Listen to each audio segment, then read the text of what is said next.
Well, in a building, when there are cat lovers and cat haters, there are conflicts.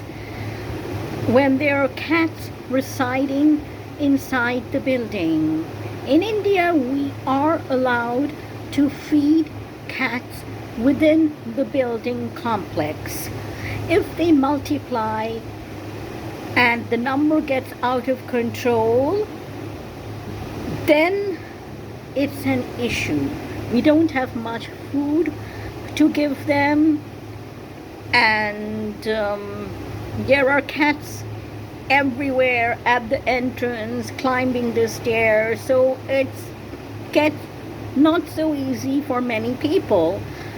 I request that there are safe, legal hospitals for cat neutering and spaying. There are many for dogs, but for cats, we need equally good facilities where all the blood tests will be carried out on the cats and they will be operated safely, free of cost or at very nominal costs.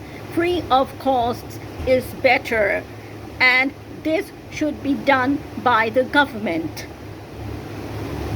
This facility shouldn't pertain only to big cities, but should be available in towns and villages. Another request is that if there could be buildings only for cat lovers, where cats can stay indoors and outdoors, and that too, the cats need to be dewormed, vaccinated, spayed, and neutered. There can't be so many cats that you can't even step out.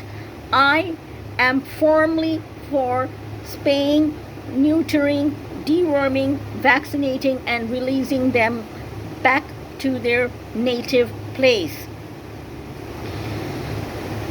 And in a building where there are both cat haters and cat lovers, if the cat lovers could stay in the same block, and preferably in ground floor flats with a garden.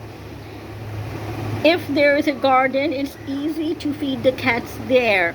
And if all the families in that same ground floor love cats and care for the cats, then it's much easier. Those who hate cats can stay away from the cat zone. So these are some solutions which I suggest. I will later make videos why it is irrational to have so much of hate for cats.